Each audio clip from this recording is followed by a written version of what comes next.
இயேசுவில் அன்பாக என் அருமை அருட்தந்தையர்களே, அருட்சகோதரிகளே மற்றும் இறை மக்களே,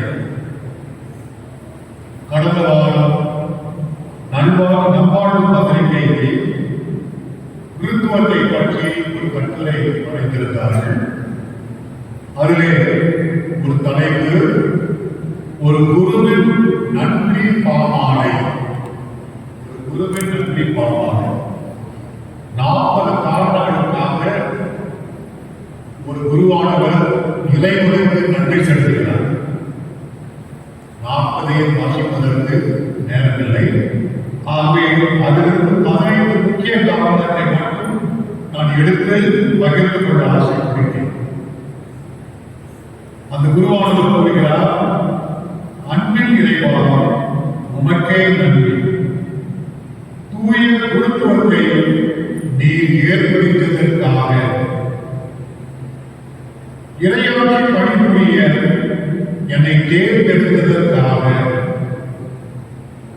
உம் மந்தையை தேடி காக்கும் திருக்கொடைக்காக, இது என் உடல் என மொழிந்திட நீர் தந்த அருள் கொடைக்காக, நோயுற்றோரை குணமாக்குவதிலும் இறக்கும் தருவாயில் உள்ளவரை தேற்றுவதிலும் பெறுகின்ற மகிழ்வுக்காக, உன் பாவங்களை மன்னிக்கின்றேன் என்னும் வார்த்தைகளை கூட நீர் தந்த ஆற்றலுக்காக, தூய மறை நிறைவேற்ற என் கரங்களை திருநிலைப்படுத்தியதற்காக, உன்னத குருவின் வழிபாடுடன் வாழ்ந்திட நீ தந்த வாழ்விற்காக, அடியேன் தந்தையற்ற நிலையை பாராது புனிதத்தின் மாதிரியாக வாழ அழைத்ததற்காக, துன்பத்துய வேலைகளில் நீர் எம்மை திடப்படுத்துவதற்காக, ஏழைகளையும் கைவிடப்பட்டவரையும் தேடி சென்றிடும் ஆபத்தை தந்ததற்காக, கிறிஸ்துவின் உடலுக்காகவும் அவர் எனது குருத்துவத்தில் ஒழுங்குவதற்காகவும், அருள் வழங்கும் கருவியாக என்னை பயன்படுத்துவதற்காக, முழுமையான அர்ப்பண வாழ்வு வாழ கற்பு என்னும் கொடையை தந்ததற்காக, குருக்களின் அன்னையாம் தூய மரியாவின் அன்புக்காக, கடைசியாக எண்ணிலா மனங்களால் நீர் என் வாழ்வை புனிதப்படுத்துவதற்காக. அன்பானவர்களே, 15 காரணங்களை நான் குறிப்பிட்டேன். இப்போது நமது குருத்துவ வாழ்க்கையில் நாம் எதிர்கொள்ள வேண்டிய சவால்கள், ஆண்டவர் உங்களை கொடைக்கு நமக்கு கொடுத்திருக்கிறார். இருந்தாலும் குருத்துவ வாழ்வு ஒரு சவால் மிக்க வாழ்வு. பல பிரச்சனைகளை எதிர்கொள்ள வேண்டும். பல நேரத்தில் உறுதியான மனம் இருக்க வேண்டும். இறைவனுடைய அருளை எப்போதும் நாட வேண்டும். ஆக 5 சவால்களை உங்கள் முன் வைக்க நான் விரும்புகின்றேன். முதலில் ஆங்கிலத்தில் சொல்கிறேன், பிறகு தமிழ். முதல் சவால், we are set apart not for privilege but for service. அதாவது குருத்துவம் ஒரு சலுகை நிலை அல்ல, ஒரு தனிப்பெரும் சமுதாயத்தில் ஒரு அந்தஸ்தை தருகின்ற ஒரு நிலையாக பார்க்கிறார். நான் குருவாகிவிட்டேன், இப்போது அனைவரும் என்னை மதிக்க வேண்டும், அனைவருக்கும் முன் நான் இருக்க வேண்டும், நான் தான் தலைவர் என்ற கண்ணோட்டத்தில் நாம் வாழக்கூடாது. பணிக்காக அழைக்க வேண்டும். வருகின்ற வியாழக்கிழமை நம்முடைய பங்குகளில் மக்களுடைய காலடிகளை நாம் கண்டுள்ளோம். ஆகவே இயேசுவின் பாதையை நாம் மறந்துவிடக்கூடாது. நாம் ஏதோ அந்தஸ்துக்காக சமுதாயம் போற்ற வேண்டும், தன்னுடைய மக்கள் நம்மை போற்ற வேண்டும் என்பதற்காக உருவாகவில்லை. மாறாக இயேசுவை போல பணி செய்வதற்காக. இரண்டாவது சொல்லம், accompany the flock with compassion, not merely to preach but to listen, accompany and uplift the people. Accompany the flock with compassion. அதாவது நமது மந்தை, நமது மக்கள், அன்பு மக்கள் அல்லது நாம் பணி செய்கின்ற நிறுவனங்கள் மக்களோடு அவருடைய இன்ப துன்பங்களுக்கு கலந்து கொள்வது. குறிப்பாக குடும்பங்கள், கல்யாணம் அல்லது பிறந்த நாள் கலந்து கொள்வது நல்லது. ஆனால் கல்யாணம் பிறந்த நாள் கொண்டாட்டம் கலந்து கொண்டு சாவு நடக்கும் போது அங்கு நான் இல்லை என்றால் அது தவறான ஒரு முன்னுதாரணமாக இருக்கும். ஆகவே மக்களுடைய கவலைகளை, ஏக்கங்களை, துன்பங்களை காலம் கொடுத்து கேட்க வேண்டும். அவர்களுக்கு காலம் கொடுத்து கேட்டு உற்சாகப்படுத்த வேண்டும், ஊக்குவிக்க வேண்டும். உடைந்து போன குடும்பங்களுக்கு நாம் புத்துயிர் கொடுக்க வேண்டும். நாம் மக்களுக்கு தாயும் தந்தையுமாக பணி செய்ய வேண்டும். மூன்றாவது சொல்லம், serving the poor and the marginalized. அன்பானவர்களே, இயல்பாகவே நமக்கு நமது குடும்பத்தில் பயிற்சி பெற்றதினால் நடுத்தர மக்கள் அல்லது செல்வந்தர்களோடு பழகுவது எளிதாக. ஆனால் ஏழைகளையும் விளிம்பில் வாழும் மக்களையும் தேடி செல்ல வேண்டும். செல்வந்தர்கள், நடுத்தர மக்கள் நமக்கு கொடைகளை கொடுப்பார்கள், விருந்து கொடுப்பார்கள், வரவேற்பார்கள். ஏழை மக்கள், விளிம்பில் வாழும் மக்கள் நமக்கு ஒன்றும் கொடுக்க மாட்டார்கள். அவருடைய குடும்பங்கள் தான் நாம் அவர்கள் நமக்கு கொடுக்கின்ற பரிசு. ஆக ஏழை மக்கள் தேடி செல்ல வேண்டும். குறுகிய வட்டத்தில் ஒரு சில வசதி படைத்த மக்களுடன் குறுகிய வட்டத்தில் நாம் அடக்கிக் கொள்ளக்கூடாது. ஏழை மக்களை தேடி செல்ல வேண்டும். நான் உங்களுக்காக தான் முக்கியமாக வந்திருக்கிறேன், ஏழைகளுக்காக தான் முக்கியமாக வந்திருக்கிறேன் என்ற செய்தி ஏழை மக்களை சென்று அடைய வேண்டும். நம்ம வந்து சமயம் ஏழைகளை கரிசனையோடு நடத்துவார், ஏழைகள் சென்றால் மதிப்போடு நடத்துவார் என்ற செய்தி ஏழை மக்களிடம் சென்றடைய வேண்டும். நான்காவது சவால் சற்று கடினமானது. அதாவது நாம் உதவி செய்யவில்லை என்றால் உபத்திரமாக இருக்கக்கூடாது. அதாவது எதிர்சாட்சியாக இருக்கக்கூடாது. எதிர்சாட்சியாக, அதாவது ஆங்கிலத்தில் படிக்கிறேன், we are called to change people not overnight but to bear witness through patience, prayer, humility and steadfast faith. மக்கள் நாம் ஒரேடிய மாற்றிக்கலாம், மக்கள் எல்லாம் நான் சொல்றவர்கள் கேட்கணும் என்றில்லாமல் பொறுமையோடு மிகுந்த தாட்சியோடு அவர்களுக்கு விசுவாசத்தை ஊட்டி அவர்களை நாம் வழிநடத்த வேண்டும். இன்று காலை நமக்கு தியானம் கொடுத்த அருள்தந்தை சொன்ன வார்த்தைகளை நான் உங்களுக்கு நினைவுபடுத்த விரும்புகிறேன். When the parish priest is best, the people are good.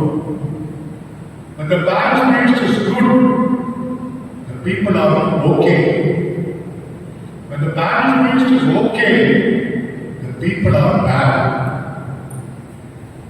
When the parish priest is bad, God help the people.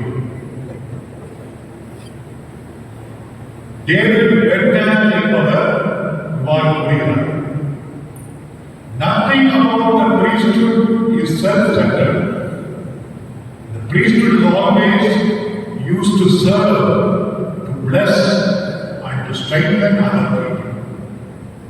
ஆகவே குருத்துவம் என்பது தன்னையே மையப்படுத்துவதல்ல, பணிக்காக ஒரு அழைப்பு, ஆசீர்வதிக்க, மக்களை ஆசீர்வதிக்க ஒரு அழைப்பு, மற்றவர்களை திடப்படுத்த ஒரு அழைப்பு இருக்கிறது. பொன்வாய் வந்தவர், பொன்வாய் யோவான் 5ஆம் நூற்றாண்டிலேயே சொல்லியிருக்கிறார், if priests sin, all the people are led to sin. Hence, everyone should render an account of his sins. But the priests are responsible also for the sins of others. ஒரு பக்கம் குருத்துவம் உயர்ந்த உன்னதமான அழைப்பாக இருந்தால் பயங்கரமான பொருள். நாம் மக்களுக்கு தவறான வழியை காட்டுகிறார். ஒரு குருவானவர் பாவம் செய்தால் எல்லா மக்களும் பாவம் செய்ய தூண்டுவார். ஒவ்வொருவரும் நம் பாவத்திற்காக பணம் கொடுக்க குருவானவர்கள் மக்களுடைய பாவங்களுக்கும் பொறுப்பெடுக்க வேண்டும் என்று கூறியிருக்கிறார். பொன்வாய் அல்ல, கடவுளுக்கு நன்றி செலுத்துவோம். நமது குருக்கள், அது மறைமாவட்ட குருக்களாக இருக்கட்டும், திருமண குருக்களாக இருக்கட்டும், யாரும் எதிர்சாட்சியாக நம் மக்களிலே கடவுள் இந்த மறைமாவட்டத்தை நன்கு வழிநடத்துகிறார். இருந்தாலும் எச்சரிக்கையாக இருப்பது நல்லது. கடைசியாக 5வது சவால், promise of obedience and celibacy is not restrictions but freedom to love freely in the church. சில நாட்களுக்கு முன் ஒரு பேராசிரியர் பேசிக் கொண்டிருந்தேன். காவிலாப்பள்ளியிலிருந்து ஓய்வு பெற்ற பேராசிரியர் சொன்னார், 11ஆம் நூற்றாண்டிலே ஒரு திருத்தந்தை இருந்தார். அவர் மனத்துறவை கடைபிடித்தார். ஆகவே எல்லாவற்றிலும் மனத்துறவை கடைபிடிக்க வேண்டும் என்று ஆணை கொடுத்தார். அன்றிலிருந்து இன்று வரை அந்த மனத்துறவை கட்டாயமாகிவிட்டார்கள். இது இயற்கைக்கு எதிரானது. கடவுள் ஆணும் பெண்ணுமாக தான் படைத்தார். குருத்துவத்திற்கும் மனத்துறவுக்கும் அடியுடைய இணைப்பு இல்லை. There is no intrinsic connection between celibacy and priesthood. அப்படி இருக்க ஏன் மனத்துறவை கட்டாயப்படுத்த வேண்டும் என்று அவர் சொல்லிக் கொண்டிருக்கிறார். அன்பாகவே அதில் சற்று உண்மை இருக்கிறது. ஆனால் மனத்துறவையும் கீழ்ப்படிதலையும் ஒரு தடையாக நாம் பார்க்கிறோம். நம்மே சுமத்தப்பட்ட ஒரு சுமையாக அதை கருதக்கூடாது. மாறாக உள்ளார்ந்த விடுதலை கொடுக்கின்ற சாதனங்கள், உள்ளார்ந்த அதை ஆண்டவர் விரும்புகின்ற வழியில் எதிர்கொண்டால் உள்ளார்ந்த விடுதலையை நாம் அடைவோம். கீழ்ப்படிதலினால் நாம் நமது சொந்த விருப்பு வெறுப்புகளை சற்று அடக்கி கடவுளுடைய பெரியவருடைய வார்த்தைக்கு கீழ்ப்படியும். அதே போல மனத்துறவினால் இந்த உலகத்துக்கு பெரிய சாட்சியாக தற்கால உலகம் பாடுபட்சிக்கும் பாடுபடுக்கும் முக்கியத்துவம் கொடுத்து வருகிறது. ஆனால் இன்றைய உலகில் மனத்துறவினால் நாம் ஒரு சாட்சியாக இருக்கின்றோம். அன்பானவர்களே, சவால்களை எல்லாம் மேற்கொள்ள ஆண்டவர் நமக்கு துணை புரிய வேண்டும். கடைசியாக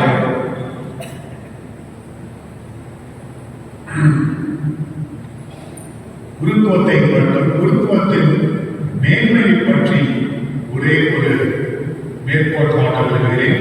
புனித பெர்னார்ட் என்பவர் பல நூற்றாண்டுகள் முன்பு சொன்னது. முதலில் ஆங்கிலத்தில் வாசிக்கிறேன்.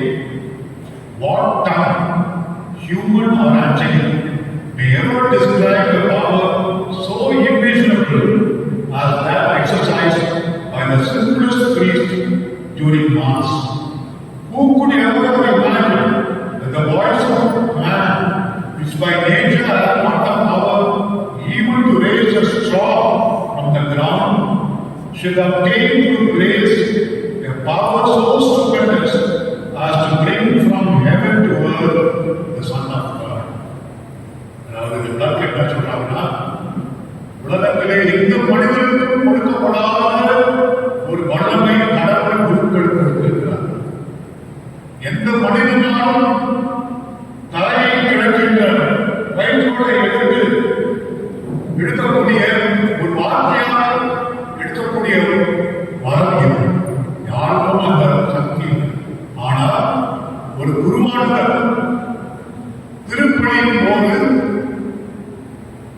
திருப்பணி பீடத்திலே சாதாரண அர்த்தத்தையும் ரசத்தையும் இறைவனுடைய உடலாகவும் ரத்தமாக மாற்றினார். இந்த வல்லமை யாருக்கு இருக்கிறது? கத்தோலிக்க குருவானவர் மட்டும்தான். கத்தோலிக்க குருவானவர் பிரிவிலே பாதிரியாளர்கள் கிடையாது. கத்தோலிக்க குருவானவர் மட்டும்தான் இந்த உன்னத கொடை. ஆகவே குருக்கள் நாம் அனைவரும், நானும் ஒரு குருதான், குருக்கள் அனைவரும் நமது மாண்பை உன்னத நிலையில் நாம் மனதில் கொண்டு நாம் தூயவர்களாக கடவுளுக்கு ஏற்ற வாழ்க்கை வாழ திருப்பணியை கொண்டாடும். அன்பு மக்களே, உங்களுடைய குருக்களுக்காக வேண்டுங்கள். உங்கள் குருக்களை தூக்கி பிடியுங்கள். வாழ்க குருத்துவம், வளர்க திருத்தவை.